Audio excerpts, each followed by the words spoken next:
పరిశుద్ధమైన మా ప్రభువా, మీకు స్తోత్రాలు వందనాలు చెల్లించుకుంటున్నాము. మహోన్నతుడా, మా ప్రభువైన యేసు, మిమ్మల్ని స్తుతించుకుంటున్నాము. మీరు మా రక్షకుడవు, మా కాపరివై ఉన్న దేవుడవు. అందుకు మీకు వందనాలు చెల్లిస్తూ ఉన్నాం ప్రభా. నాయన, గత దినములన్నిటిలో మమ్మలను క్షేమముగా కాపాడి మీ కృపలో బలపరుస్తూ వస్తున్న దేవుడవు. అందుకు మిమ్మల్ని స్తుతిస్తూ ఉన్నాము. ఈ ఆరాధనకు మీరు అధ్యక్షత వహించండి. మా ప్రియమైన యేసయ్యా, మిమ్మల్ని స్తుతిస్తూ ఉన్నాము. మీ సన్నిధిని, మీ ఆత్మ సహాయమును మాకు అనుగ్రహించండి. ఈ ఆవరణమంతటిలో మీ సన్నిధిని ఉంచండి నాయన. మీ సన్నిధిలో పాల్గొనుచున్న ప్రతి ఒక్కరూ నాయన మీ యొక్క ప్రభావమును, మీ వెలుగును పొందుకుని వారిగా చేయమని వేడుకుంటున్నాము. పరిశుద్ధాత్ముడా, తండ్రిని ఘనపరచుటకును, రక్షకుడైన యేసుక్రీస్తును మహిమపరచుటకును, పరిశుద్ధాత్మని స్తుతించుటకును నాయన మీ సహవాసములో మేము ముందుకు సాగుటకును సహాయము చేయండి. దేవుని జీవాత్మ, మీకు స్తోత్రాలు వందనాలు చెల్లిస్తూ ఉన్నాం. ఈ సమయాన్ని మాకు ఆశీర్వాదకరంగా చేయండి. ఈ ఆరాధనకు మీరు అధ్యక్షత వహించి మీరే సమస్తము విషయములలో మహిమ, ఘనత, ప్రభావాలు ఆరోపించుకొనమని నజరేయుడైన యేసు నామమున అడిగి వేడుకుంటున్నాం తండ్రి. ఆమేన్.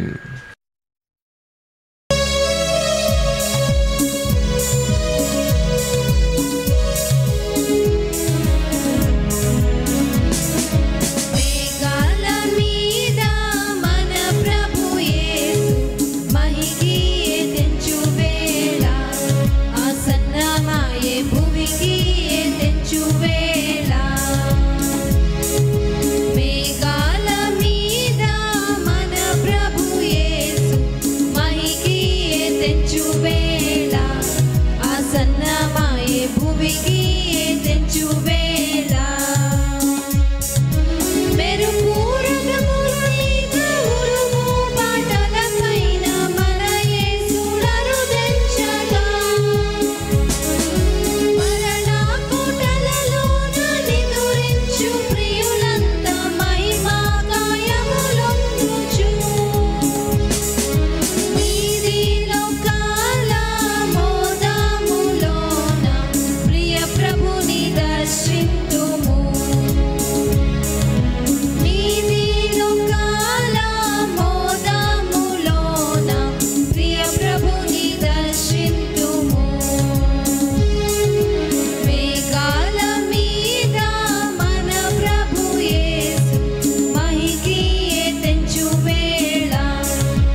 సన్నమాయే భూమికి తెంచువేళ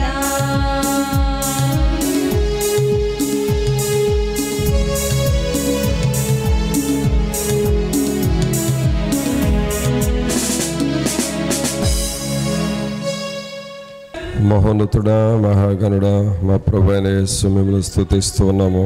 మీరు మా దేవుడు, మా రక్షకుడు, మీకు వందనాలు. మీ సన్నిధి మాతో ఉంచి మమ్మల్ని బలపరుస్తూ ఉన్నారు, అందుకు మిమ్మల్ని స్తుతిస్తూ ఉన్నాము. మీరు మాకు ఇచ్చిన ఆరాధన సమయాన్ని బట్టి మీకు వందనాలు చెల్లిస్తున్నాము. మిమ్మల్ని తగిన రీతిగా స్తుతించి మీ నామమును కీర్తించి గణపరచుటకు సహాయం చేయండి.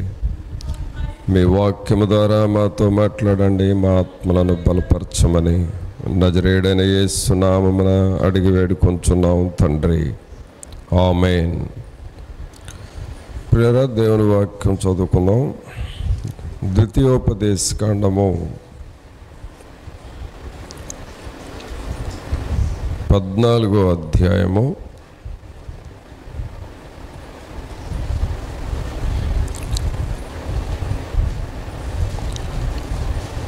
14వ అధ్యాయము 22వ వచనం నుండి చదువుకుందాం. ప్రతి సంవత్సరమున నీ విత్తనముల పంటలో దశమ భాగమును అవశ్యముగా వేరుపరచవలెను. నీ దినములన్నిటిలో నీ దేవుడైన యెహోవాకు నీవు భయపడ నేర్చుకొనున్నట్లు నీ దేవుడైన యెహోవా తన నామమునకు నివాస స్థానముగా ఏర్పరచుకొను స్థలమున ఆయన సన్నిధిని నీ పంటలో గాని నీ ద్రాక్షారసములో గాని నీ నూనెలో గాని 10వ వంతును నీ పశువులలో గాని గొర్రె మేకలలో గాని తొలిచూలు వాటిని తినవలెను. ప్రియరా, యెహోవా దేవుడు ఇశ్రాయేలు ప్రజల విషయంలో చాలా శ్రద్ధ తీసుకున్నాడు. చాలా శ్రద్ధ. దేవుని వాక్యాన్ని మనం బాగా చదివితే ప్రతి విషయంలో కూడా శ్రద్ధ తీసుకున్నాడు. అది ఎలాంటి శ్రద్ధ అంటే, పిల్లల విషయంలో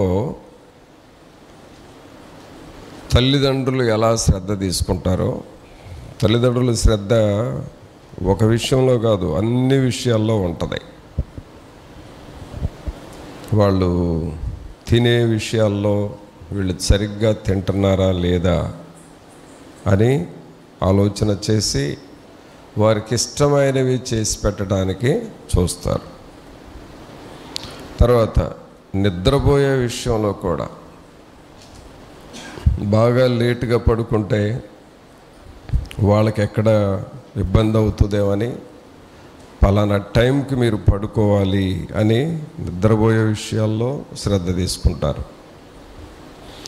అట్లాగే స్కూల్కి చదివించే విషయాల్లో, స్కూల్కి పంపించే విషయాల్లో వాళ్ళకి బట్టలు ఉన్నాయా లేదా, అలాగే పుస్తకాలు ఉన్నాయా లేదా, వాళ్ళకి రాసుకోవడానికి అన్ని నోట్స్లు ఉన్నాయా లేదా, ఆ విషయంలో శ్రద్ధ తీసుకుంటారు.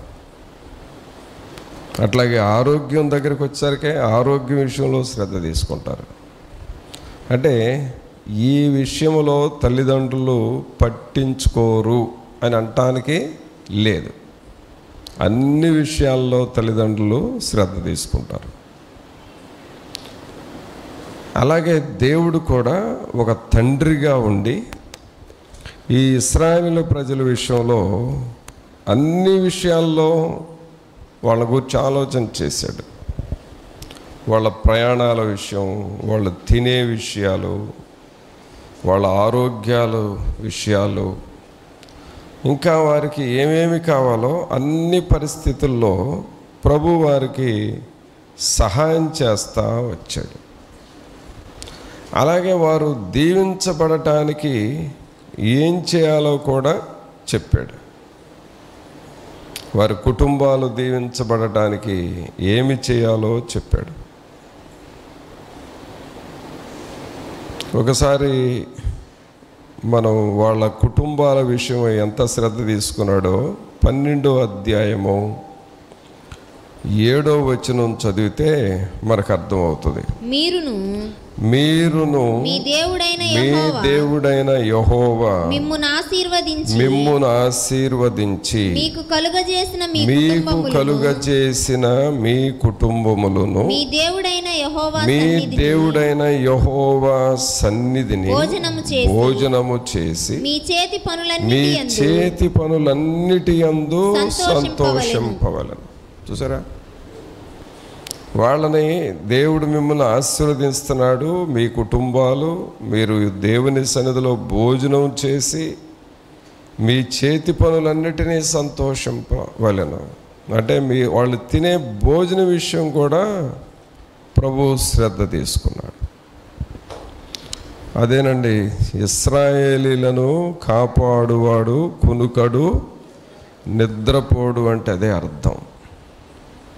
ప్రభు తన ప్రజల ఎడల శ్రద్ధ తీసుకుంటూ ఉన్నాడు.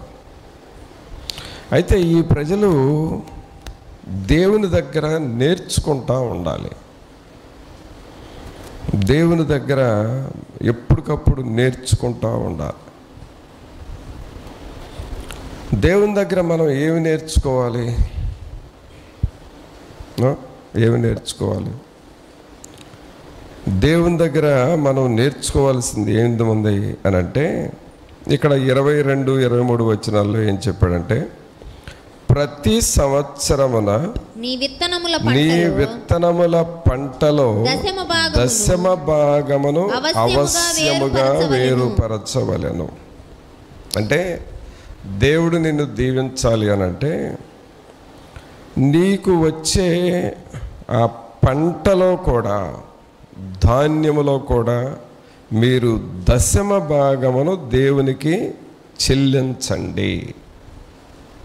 మీకొచ్చే పంటలలో మీకొచ్చే ఫలాలలో అన్నిటిలో దశమ భాగము తీసి దేవునికి చెల్లించండి అని అన్నాడు. ఏంటి దానికి అన్నాం? ఇశ్రాయేలుకి లింక్ ఏంటి అని అంటే, వారు ఆశీర్వదించబడాలి అని. అందుకనే 14వ వచనంలో ఏమంటాడంటే, చివరి లైన్లో, నీ దేవుడైన యెహోవా నిన్ను ఆశీర్వదించునప్పుడు అంటాడు. ఏమంటున్నాడు? నీ దేవుడైన యెహోవా నిన్ను ఆశీర్వదించునప్పుడు. అంటే నీవు ఆశీర్వదించబడాలంటే ఈ పనులు కూడా నువ్వు చేయాలి. వీటిని నువ్వు చేయాలి. నీవు నీ కుటుంబము ఆశీర్వదించబడాలి అనంటే దేవుడు నియమించిన ఈ పనిని మీరు చేయండి. ఇది చేయటం మీరు నేర్చుకోండి అంటున్నాడు. దానిలో ఒకటి 22వ వచనంలో, ప్రతి సంవత్సరమున, ఎప్పుడెప్పుడంట? ప్రతి సంవత్సరం నీ విత్తనముల పంటలో దశమ భాగమును అవశ్యముగా వేరుపరచవలను. అనగా నీకు దేవుడిచ్చే ధాన్యములో కూడా దేవునిది దేవునికి చెల్లించడం మీరు నేర్చుకోనండి. ఎప్పుడైతే నువ్వు ఆ పని చేస్తావో నీ కుటుంబం పట్ల దేవుడు శ్రద్ధ తీసుకుంటాడు. దేవుడు నిన్ను ఆశీర్వదిస్తాడు. ఈ విషయాన్ని కూడా దేవుడు చెబుతా ఉన్నాడు వాళ్ళకి. తర్వాత ఇంకేమన్నాడంటే 23వ వచనంలో, నీ దినములన్నిటిలో నీ దేవుడైన యెహోవాకు నీవు భయపడ నేర్చుకొనున్నట్లు. ఇంకొకటి ఏమి నేర్చుకోవాలంట? మనం మన దినములన్నిటిలో దేవునికి భయపడటం నేర్చుకోవాలి. దేవునికి మనం భయపడాలి. దేవునికి భయపడటం మనం నేర్చుకుంటే మన దినములన్నిటిలో మనం క్షేమంగా ఉంటాం.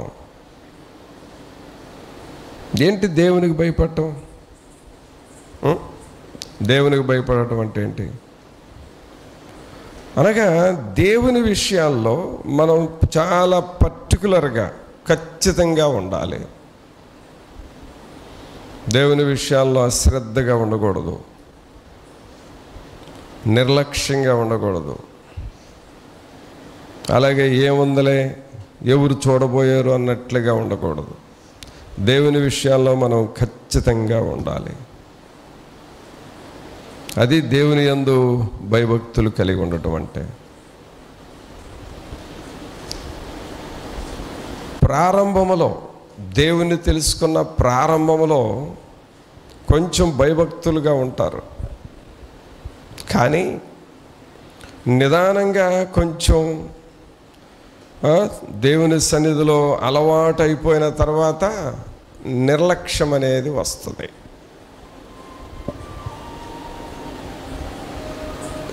ఒక సమయంలో నేను చిన్నపిల్లోడుగా ఉన్న టైంలో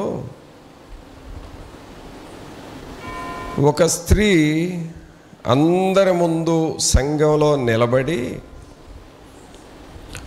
సంఘానికి నేను క్షమాపణ చెప్పాలి అని అందరి ముందు నిలబడింది. సంఘంలో అంటే క్షమాపణ అడగటానికి నిలబడింది. ఏంటి ఆమె అడిగిన క్షమాపణ? నేను కూడా ఉన్నా ఆ కూటంలో, నేను కూడా ఉన్నా. ఆ లేడీ ఆమె నిలబడి క్షమాపణ అడుగుతుంది. ఏంటి ఆ విషయం అంటే,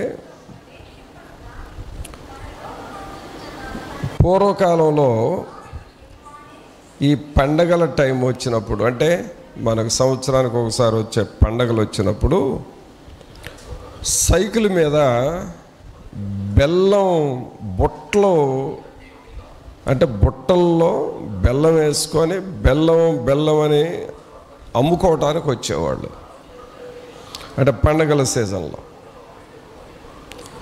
పెద్ద పెద్ద గడ్డలు ఉండేవి. ఆ గడ్డల్ని ఆ వెనకాల సైకిల్ మీద, క్యారేజ్ మీద పెట్టుకొని అమ్ముకోవడానికి వచ్చి బెల్లమో అనేవాళ్ళు. అప్పుడు తూకం ఏంటో తెలుసా? ఇప్పుడు కేజీలు, అప్పుడు ఈసెలు. ఈస అర ఈస అనేవాళ్ళు. తర్వాత అది నిదానంగా కేజీగా మారింది.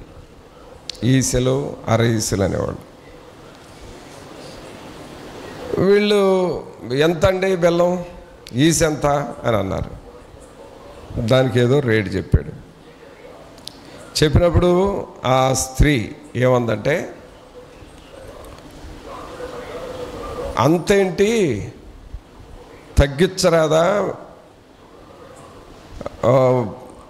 ఉదాహరణకి అది ఈస ఒక 100 రూపాయలు చెప్పాడు అనుకోండి, 100 ఏంటి ఇంకా తగ్గించరాదా? 70 రూపాయలకి లేదా 60 రూపాయలకి ఇవ్వచ్చు కదా అని అడిగిందంట. అడిగితే ఆయన అన్నాడు, సరేలేమ్మా, నీది కొనే బేరం లాగా లేదులే అని వెళ్ళిపోతున్నాడంట. ఆ సైకిల్ వేసుకొని అప్పుడు దాకా ఆగి మాట్లాడిన ఆయన, అమ్మ నువ్వు కొనే బేరం లాగా లేవులే అని వెళ్ళిపోతుంటే ఏమే ప్రార్థన చేసుకున్నామే ఆ వెళ్ళే సైకిల్ హ్యాండ్ మీద చెయ్యి పెట్టి ఆ చేత్తో ఆ సైకిల్ ఆపి, ఆగు, కొనటానికి పిలిస్తే నువ్వేంటి వెళ్ళిపోతావు అని గదివిందంట ఆయన్ని. దేని మీద చెయ్యి పెట్టి? సైకిల్ మీద చెయ్యి పెట్టి. సరే అని చెప్పి కొంది, అంతా అయిపోయింది. ఇంటికి వెళ్ళిన తర్వాత ప్రార్థన చేసుకుంటుంటే ఆమెకు మనస్సాక్షి గద్దిస్తుందంట. ఏమని? నువ్వు ఒక పురుషుడు నడుపుతున్న సైకిల్ మీద నువ్వు చెయ్యి పెట్టావు, ఆయన్ని గదివినట్లుగా మాట్లాడావు, అది తప్పు కదా, నువ్వు అలా మాట్లాడకూడదు కదా. ఒక పురుషుడు నడిపే సైకిల్ మీద చెయ్యి పెట్టడం నువ్వు మాట్లాడటం, గట్టిగా మాట్లాడటం అది తప్పు కదా అని దేవుని ఆత్మ ఆమెను గద్దిస్తూ ఉంది.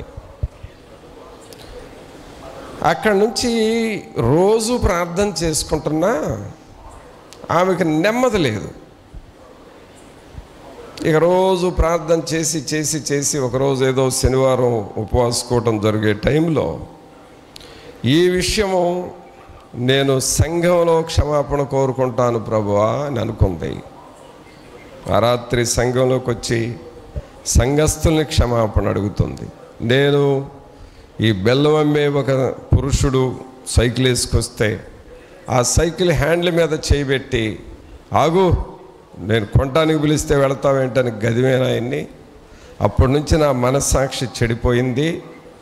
నేను చేసింది పొరపాటేనో, దయతో నన్ను క్షమించండి అని సంఘం ఎదుట నిలబడి క్షమాపణ కోరుకుంది.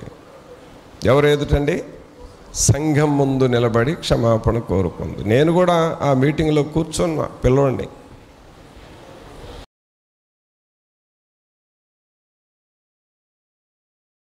నీ పాదం రొక్కెదన్ నిత్యము స్తుతించి నిన్ను పాడి కీర్తించెదను.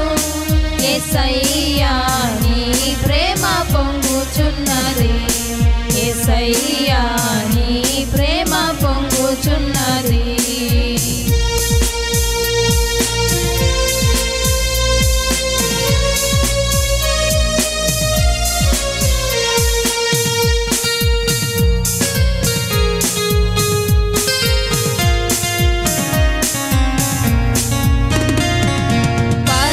పరిశుద్ధమైన పరవశమే పరమా యేసుని కృపవరమే. పరిశుద్ధమైన పరవశమే పరమా యేసుని కృపవరమే. వెదకి నన్ను కనుగొంటివి, పాడుటకు పఠనించితివి. నన్ను కనుగొంటివి, పాడుటకు పఠనిచ్చితివి. నీ పాదం రొక్కెదన్ నిత్యము స్తుతించి నిన్ను పాడి కీర్తించెదను. యేసయ్యా నీ ప్రేమ పొంగుచున్నది, యేసయ్యా నీ ప్రేమ పొంగుచున్నది.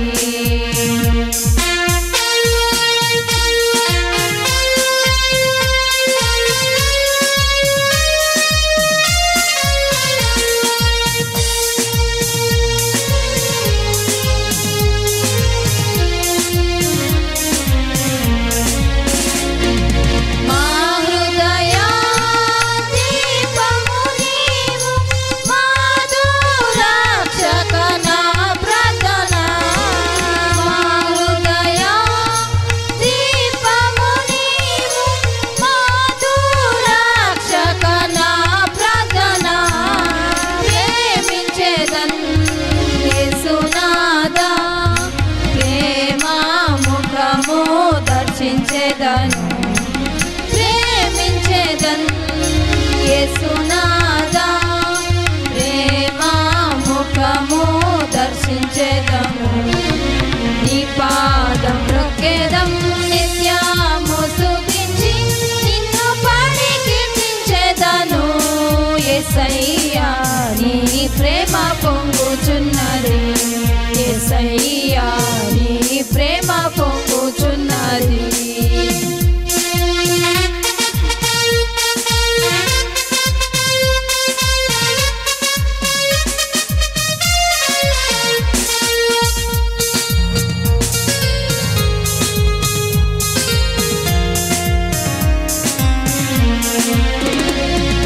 పరిశుద్ధ